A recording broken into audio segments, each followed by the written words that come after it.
ग्रंथ है तत्वसार। मैं आचार्य भगवान देवसेन स्वामी है भव्य जीवों के लिए कल्याण की बात कर रहे थे। इसमें क्रम क्रम से 4 अध्याय पूर्ण हुए थे। पंचम अध्याय प्रारंभ हो रहा है। पंचम अध्याय में इस प्रकार से कहा जा रहा, रत्नात्रयात्मक सुनिर्मलोक्ष मार्गे संसार सागर समुत्तरण कर्णोपकृपेतै ते मत्स्य सिंहस्तभव मुक्ति लिप्सो गंतो समुद्यत मतिम कुरु पाप भीरो। अर्थात यहाँ पर कहा जा रहा, जो रत्नात्रयात्मक निर्मल मोक्ष मार्ग को प्राप्त कराने वाला, संसार सागर से पार कराने के लिए एक पोत अर्थात जहाज के समान हैं। ते मर्त्य सिंह अर्थात वे अमर सिंह स्वतत्व भाव मुक्ति लिप्सो, स्वतत्व को प्राप्त करने, भाव से मुक्ति प्राप्त करने के लिए गंतुम समुद्रतमति गुरु पाप भीरो, पाप भीरु होकर के और अपने आत्म हित में कार्य करते हैं, आत्महित के लिए अपना चिंतन मनन करते हैं। ऐसे जीव भाव से मुक्ति को प्राप्त करते हैं। उसी को अब पंचम अध्याय प्रारंभ करते हुए बताते हैं।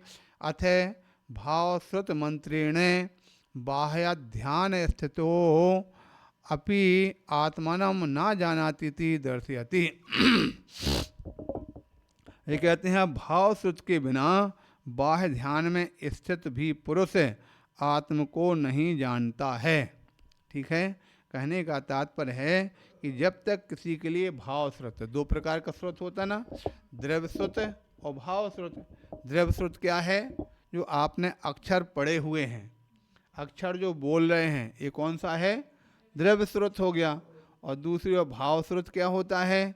तो भाव श्रुत का तात्पर्य उन अक्षरों के आधार पर उनका क्या अर्थ निकलता है और अर्थ के आधार पर उसकी क्या भाव आता है, उसको भाव श्रुत कहा जाता है। ठीक है, द्रव्य श्रुत इस प्रकार से, इसीलिए जब कहीं कोई आप पुस्तक इत्यादि पढ़ते हैं तो उसमें 3 चीज़ें रहती।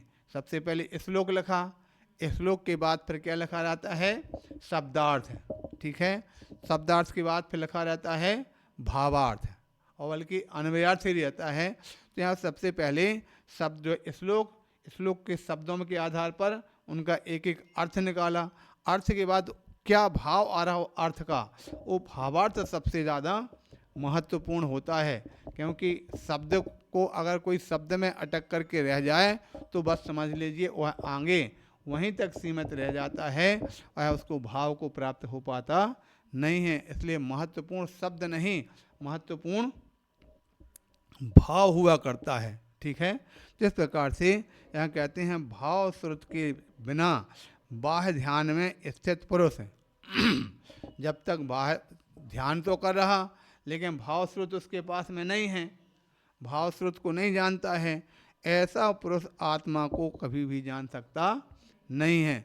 जैसा कि देखा जाता दुनिया में अनेक प्रकार से ध्यान की क्लासें लगाने वाले, ध्यान के आश्रम चलाने वाले, वो ध्यान तो करते हैं, बोले ध्यान करो, किसका ध्यान करो? तो ध्यान में कोई कहते हैं कि अपने जो आज्ञा चक्र है, आज्ञा चक्र में एक मसूर के दाने के समान चमकता हुआ बिंदु है, आप उसको देखो, बस वहीं से वही आत्मा का केंद्र बिंदु है, वहाँ से ही पूरे शरीर का संचालन हुआ करता है। कोई हमारे एक बार हम लोग कहीं थे तो वहाँ पर वो कौन से ब्रह्म कुमारी वाले वो आए थे, हमारे प्रजापति ब्रह्म कुमारी वाले आकर के चर्चा वार्ता करने लगे।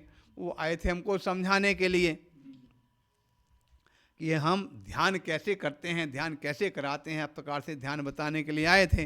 वह बात करने लगे तो हमने पूछा भाई बताओ कैसे क्या करते हैं। उन्हें बताने लगे, बोले अपने आज्ञा चक्र में एक मसूर के दाने के बराबर एक चमकता हुआ हीरे के समान उसके अंदर अनेक प्रकार की किरणें निकल रही हैं, उसके वह आज्ञा चक्र ही उस ध्यान का केंद्र बिंदु है, वही पूरे शरीर का संचालन किया करता है। हमने कहा भाई ऐसा तो नहीं हो सकता वह पूरे शरीर का संचालन करें, तो उन्होंने उदाहरण भी दे दिया।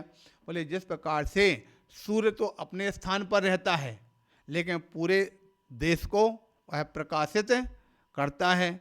हमने कहा ठीक है, सूर्य अपने स्थान पर रहकर सबको प्रकाशित कर सकता है, ये प्रकाश होना अलग बात है, लेकिन उसका अनुभव नहीं हो सकता है। अनुभव कैसे हो जाएगा? अगर वहाँ से अगर आपके लिए पूरा संचालन होता है तो किसी जीव को अगर सुई उंगली में चुभाते हैं तो उंगली में क्यों दर्द होता? ऊपर दर्द होना चाहिए, केंद्र बिंदु में दर्द होना चाहिए, जबकि केंद्र बिंदु में दर्द ना हो करके हमेशा उंगली का दर्द उंगली में होगा, हाथ का दर्द हाथ में होगा, पैर का दर्द पैर में होगा, पेट का दर्द पेट में होता है। इससे सिद्ध होता कि ध्यान रखना वहाँ से संचालन नहीं होता है, बल्कि पूरे आत्मा के प्रदेश, ठीक है, जितने स्थान पर शरीर है उतने स्थान पर आत्मा के प्रदेश होते हैं, और जितने आत्मा के प्रदेश हैं उतने स्थान पर शरीर होता है। इसीलिए जैन सिद्धांत के अंदर आचार्य श्री नेमिचंद सिद्धांत देव ने द्रव्य संग्रह के 10वें नंबर की गाथा में कहा है, क्या बताया? अणुगुरु देह पमाणो उपसंहारप सप्दो चेदा असमोह दो व्यवहारा निच्छण दो असंख्य देशोवा। वे कहते हैं छोटा शरीर होता है तो उस शरीर के आत्मा प्रदेश पूरे छोटे शरीर में समाहित हो जाते हैं, और बड़ा शरीर होता है तो सारे आत्मा प्रदेश बड़े शरीर में प्रवेश कर जाते हैं। तो जितने स्थान पर शरीर होता उतने स्थान पर आत्मा होती, जितने स्थान पर आत्मा उतने स्थान पर शरीर होता है। एक परमाणु मात्र भी उसमें कहीं हीनाधिकता नहीं होती है, ठीक है, क्योंकि यहाँ पर जिस प्रकार से कैसे हो जाता है, इस प्रकार से तो मान करके चलें, जिस प्रकार से पानी है, पानी को अगर आपने टंकी में रखा तो टंकी के आकार का है, घड़े में रख दिया तो घड़े का आकार हो जाता है। कितने स्थान पर रहता है? जितना टंकी पूरी है पूरे स्थान पर पानी रहता है, जितना घड़ा है घड़े स्थान में पूरे स्थान पर रहता है। इस प्रकार से वो परिवर्तित होता रहता है।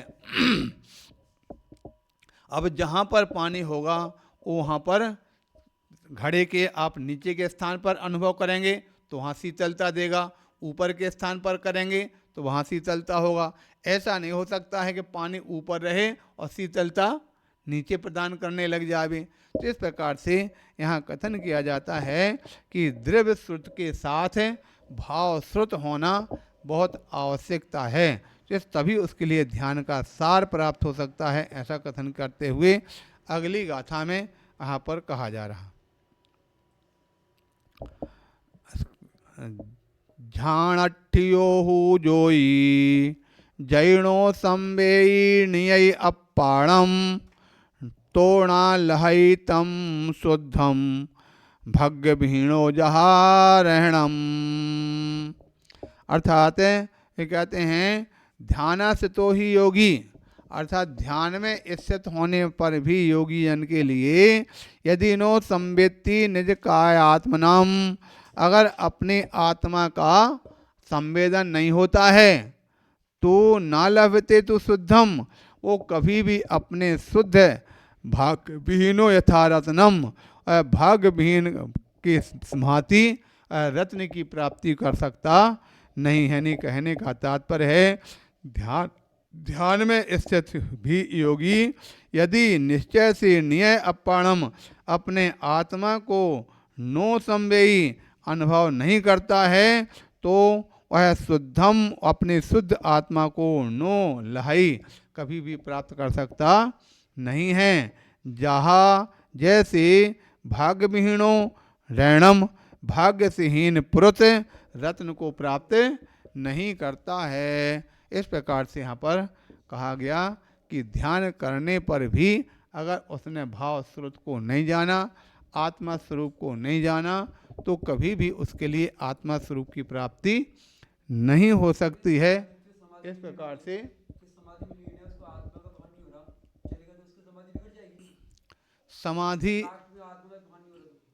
समाधि का मतलब क्या होता है? सबसे पहले तो आज हमको लगता है आप इतने दिन हो गए आपने समाधि की परिभाषा को नहीं जाना। समाधि किसे कहते हैं? समाधि का मतलब क्या होता है? समता भाव में पहुंचने का नाम समाधि है। अब जब समाधि तुम कह रहे हैं समाधि में जा रहा और भाव बिगड़ जाएंगे, तो ये दोनों बातें कैसे घटित होंगी? समाधि में जब जा रहा, समाधि में पहुंच रहा, तो समाधि का मतलब तो अपने आत्मा स्वरूप में ही लीन हो रहा। अब बिगड़ेंगे कैसे? अगर बिगड़ रहा तो समाधि रह ही नहीं गई। फिर तो जब अगर भाव बिगड़ गए फिर तो समाधि नहीं रही। जो आज तक सारी दुनिया के जो लोग हैं उनमें 90% लोग जो होता है वह मरण के समय पर होने वाली स्थिति को समाधि, मरण को खाली समाधि बोल देते, जबकि समाधि अलग है और मरण अलग है। समाधि का मतलब जो होता है वह आपके जीव, अभी भी आप भी समाधि में रह सकते हैं, ये भी समाधि में रह सकते हैं, भी सभी जीव समाधि में रह सकते हैं। समाधि का मतलब क्या? समता भाव को समाधि कहते हैं। अभी तुम रोज तो पढ़ते हो उसको, जीवन में मरण में, लाभ में अलाभ में, जीवन में मरण में, बस वही जो समता भाव होना, इसका ही नाम समाधि होता है। अगर समता भाव नहीं है तो समाधि है ही नहीं है, वो समाधि नहीं हो सकती है। अब रही बात मरण की बात, कि मरण जो होता है वो मरण समता पूर्वक हो तो समाधि मरण हुआ, और समता पूर्वक मरण ना हो तो समाधि मरण है ही नहीं।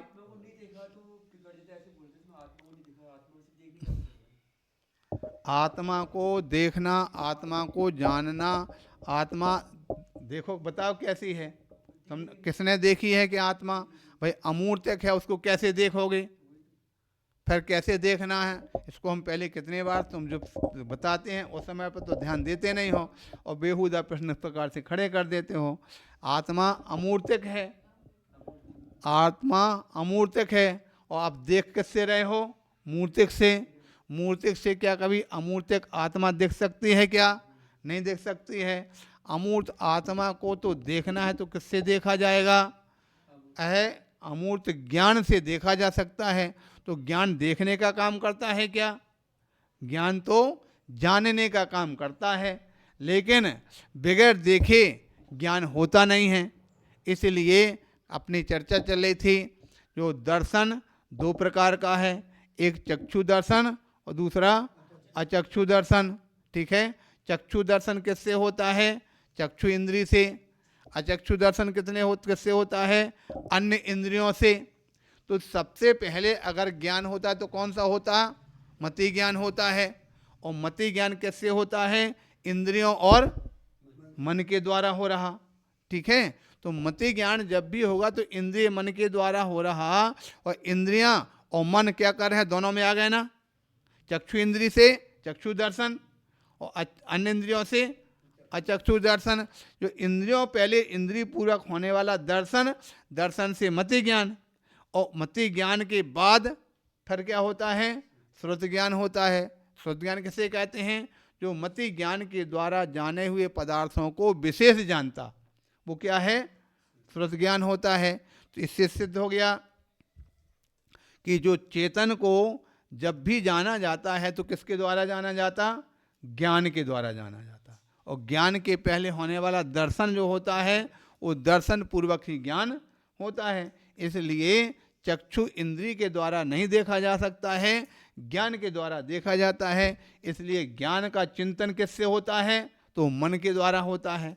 इसलिए मन के द्वारा उस ज्ञान की हम धारा को बदलते हैं, ज्ञान में लीन होते हैं, उस ज्ञान से फिर ध्यान में जाते हैं, ज्ञान से ही ध्यान में पहुंचते हैं। जब ज्ञान से ध्यान में पहुंचते हैं तो फिर हमारे लिए आत्मा का अनुभव होने लगता है। किंतु ज्ञान इसलिए यहाँ पर बताया क्या जा रहा? भाव।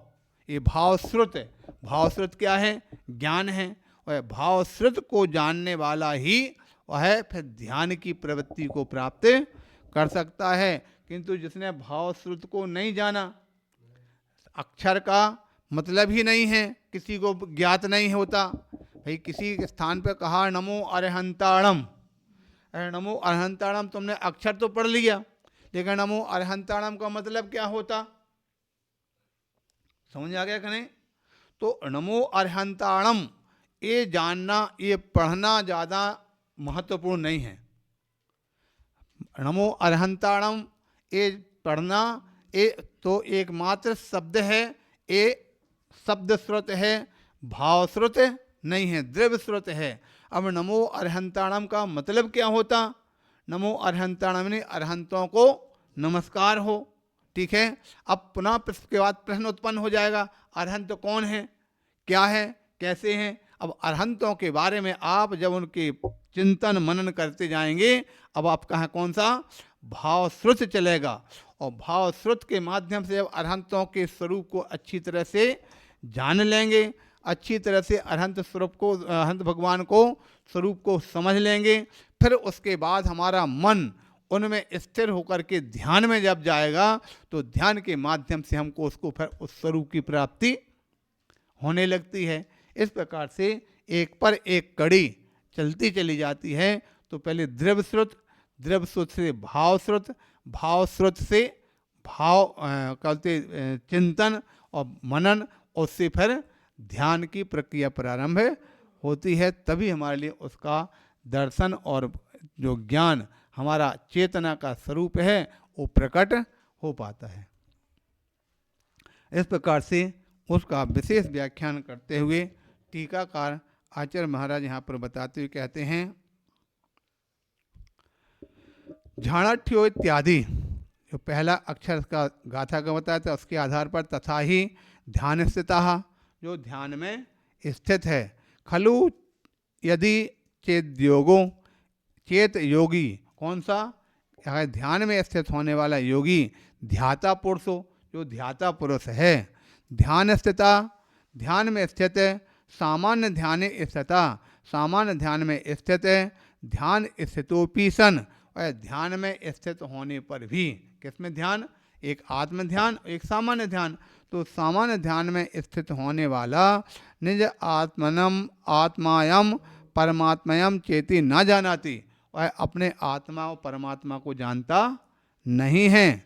इसलिए तमेव शुद्धात्मानम तदा ध्यान काले पी न लभते, तो ध्यान के काल में अपने शुद्ध आत्मा को जान पाता नहीं है, स्वरूप को जान पाता नहीं है। ना प्राप्त होती, उसको प्राप्त नहीं होता। किम का एव, किसकी भांति? यथा भाग्येन हीनो भाग्यहीना, जिस प्रकार से भाग्य से हीन कोई पुरुष है, रत्नम न प्राप्त होती, उसको रत्न की प्राप्ति नहीं होती है। तथा उसी प्रकार से मिथ्यात्व राग द्वेषादि भावोपार्जित ज्ञानावरणादि कर्म पटलाव्रतो जीवा स्वशुद्धात्मा रत्नम न लभते। उसी प्रकार से जो मिथ्यात्व राग द्वेष इत्यादि भावों से उपार्जित होने वाला ज्ञानावरणादि कर्म, जिसके लिए ज्ञानावरणादि कर्म इत्यादि का जो पटल है, ज्ञानावरणादि कर्म का से आच्छादित जिसका ज्ञान है, ऐसा जीव स्वशुद्धात्मा रत्नम न लभते, शुद्ध आत्मरूपी रत्न को प्राप्त नहीं हो पाता है, बल्कि चतुर्गति संसार समुद्रे, चतुर्गति रूप संसार के समुद्र में अतीव दुर्लभ भवताद इति मत्वा ज्ञान पूर्वकम भेद भावना कर्तव्या भावने तीति भावार्थः। इसलिए चतुर्गति संसार समुद्र में अति तीव्र दुर्लभत्व तिथि, जिसको संसार समुद्र में जो प्राप्त करना अत्यंत दुर्लभ है, ऐसा मान करके ज्ञान पूर्वकम, ज्ञान के सहित होकर के ज्ञान पूर्वक अभेद भावना कर्तव्या, ज्ञान से आत्मा की अभेद भावना करना चाहिए। इसलिए इस प्रकार से भावना से ही उसको फल की प्राप्ति हो सकती है। यानी कहने का तात्पर्य है कि किसके समान प्राप्त नहीं हो पाता, तो बता दिया, यह जिस प्रकार से कोई भाग्यहीन के लिए प्राप्त नहीं होता है, इसलिए चतुर्गति संसार समुद्र में उसे पाना अत्यंत दुर्लभ है। ऐसा जानकर भव्य पुरुषों को ज्ञान पूर्वक अभेद रत्नात्रय की भावना करनी चाहिए। अभेद रत्नात्रय क्या? तो पहले, इसके पहले निकल चुका, यानी जितने स्थान पर आत्मा है उतने स्थान पर रत्नात्रय है। जो रत्नात्रय है वही आत्मा है, जो आत्मा है वही रत्नात्रय है। दोनों को निश्चय से एक मान करके और उसमें ही लीन होना, जिस प्रकार से जल और शीतलता। जितने स्थान पर जल है उतने स्थान पर शीतलता है, जितने स्थान पर शीतलता है उतने स्थान पर है जल है। लेकिन फिर भी जल में तो उष्णता हो जाती, ठीक है। जल में जो उष्णता हुई वो जल का स्वभाव नहीं, वो क्या है, विकार आ गया उसके अंदर। अग्नि के संयोग से उस जल में विकार उत्पन्न होने से वो उष्णता आ गई, उसका स्वभाव तो शीतल ही होता है। उसी प्रकार से आत्मा का स्वभाव तो शीतल ही होता है। इस प्रकार से जानना चाहिए। शेष विषय को बाद में बोले महावीर भगवान की